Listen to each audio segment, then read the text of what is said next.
Terima kasih yang udah komen untuk lanjut part 2-nya, kita saksikan.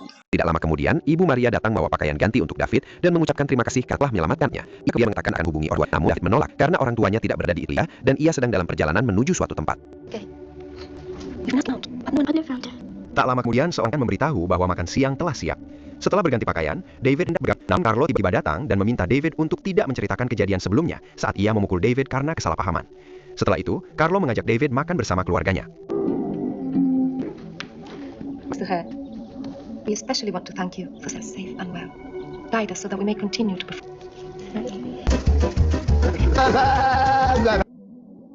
Pada sore hari, saat David dan Maria sedang melihat buku-buku di ruangan ayah Maria, orang tua Maria datang dan meminta Maria keluar karena mereka ingin berbicara dengan David. Go and catch some for the dinner. Ibu Maria kemudian menanyakan kepada David mengenai tujuan perjalanannya. Namun David tidak menjawab karena mengingat pesan Yanov agar tidak mudah percaya kepada siapapun. Melihat sikap tersebut, Ibu Maria pun memakluminya. Everything was alright. You have questions. Pada malam hari, David memutuskan untuk pergi dari rumah Maria secara diam-diam. Namun sebelum pergi, ia sempat mengucapkan selamat tinggal kepada Maria yang sedang tertidur. Keesokan harinya, David menumpang sebuah mobil hingga sampai di sebuah kota. Namun ia justru terjebak dalam kerumunan demonstrasi. Dia hanya menganggap memahami apa yang sedang terjadi. Sorgas mengangkapnya dan makanya ke dalam mobil. Saat berada di dalam mobil, David merasa penasaran dengan isi surat yang diberikan oleh Yanov, sehingga ia bukanya.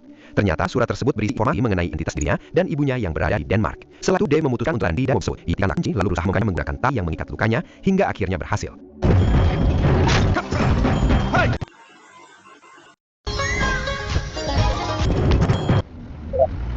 Setelah berjalan cukup jauh, ia secara tidak terduga bertemu kembali dengan Roberto yang sedang mengantar sayuran ke Milan. Roberto kemudian memberikan tumpangan dan David langsung menerima dengan senang hati.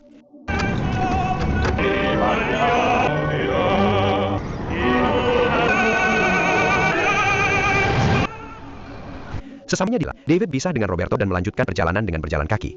Dalam perjalanan tersebut, ia bertemu dengan seorang pelukis bernama Sophie. Sophie mengatakan bahwa ia ingin melukis David, dan meski awalnya David menolak, pada akhirnya ia menyetujuinya. Mind if I painted it? I'm Sophie, by the way. Setelah lukisan selesai, Sophie mengajak David ke rumahnya sebagai bentuk terima kasih. Tik memasuki wilayah David berniat untuk menekan diri tidak di paspor. Namun Sophie melanggar dan yakin bahwa ia datunya melewati perbatasan.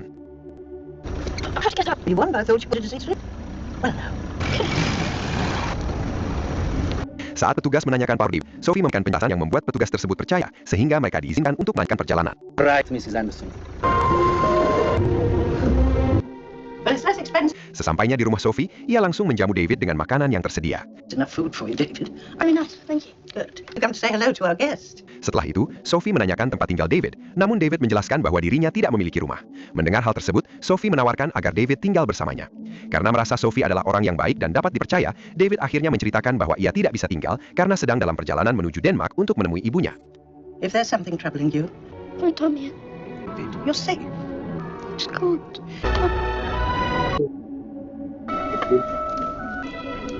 Mengetahui hal itu, Sophie kemudian antarkan David ke kantor pemerintahan Swiss. Setelah identitasnya diperiksa, David dibantu oleh pihak berwenang untuk menuju bandara agar dapat dipulangkan ke Denmark. Rouse people against the communists known the woman since they were children. Cold water and your hand. Setelah mengucapkan terima kasih kepada Sophie, David pun menaiki pesawat dan berangkat menuju Denmark.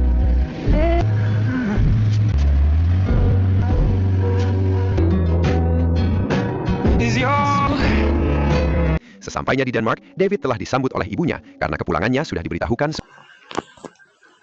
Inilah guys, kisah nyata dari segelintir makhluk. Apa yang bisa kita petik dari alur cerita film ini dan kisah nyata ini, yaitu setiap perjuangan insya Allah tidak akan sia-sia. Jadi seberapa perjuangan kamu itu akan menentukan nasib kamu. Jadi lakukan yang terbaik. Jangan sekali-kali kalian mengeluh dengan keadaan. Dan tidak luput juga saling berdoa dan bersujud, karena memang sujud dan doa itu juga penting. Tapi Saya di sini ingin mengingatkan kepada kalian bahwa saya juga konten-konten seperti ini sebenarnya udah 10 tahun lah nggak dapet monetisasi, nggak dapet ya apalah itu dari YouTube uang enggak ya, tapi saya berpikir ke depannya bahwa setiap yang saya lakukan ini mengupload video mungkin suatu saat bisa ya sedikit merasakan hadiah dari YouTube atau penghasilan dari YouTube. Jadi saya tidak berhenti-hentinya untuk berterima kasih kepada kalian semua yang telah menonton, like, subscribe, komen video saya. Semoga kalian semua diberi rezeki yang panjang seperti luasnya samudra dan memiliki badan yang sehat dan bugar. Ada lagi yang mau direview film-film apa gitu, boleh komen, like, subscribe. Insya Allah nanti saya review. Tapi sebelumnya saya juga ingin berbincang-bincang sedikit tentang YouTuber ya. Itu gajinya gede banget ya. Apalagi kayak Kang Deddy Mulyana. Aduh, itu duitnya banyak. Duh, Kang Deddy, coba nih disenggol channel Kreatif Mikaela, disawer 100 juta buat bikin kontrakan. Ya, hitung-hitung sedekah sama YouTuber abal-abal.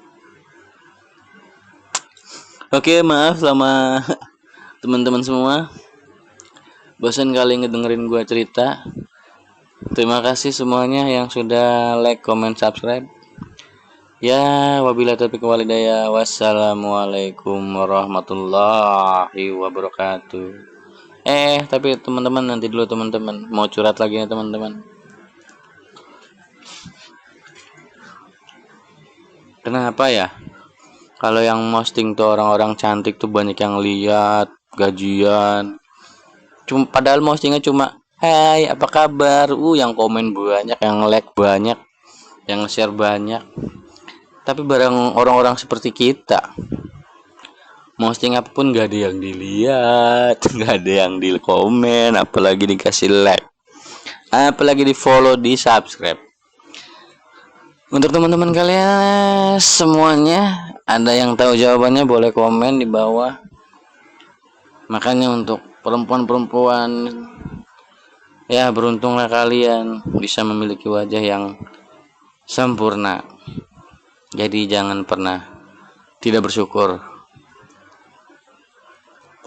Aduh, kebanyakan ngomong nih jadi pusing nih. Ini malam Jumat pengen nge-review film horor agak merinding, jadi males ya. Jadi film-film kisah nyata aja lah. Biar bisa rileks sedengat. Jadi teman-teman semua, terima kasih. Aku sangat berterima kasih semua yang udah subscribe. Terima kasih. Terima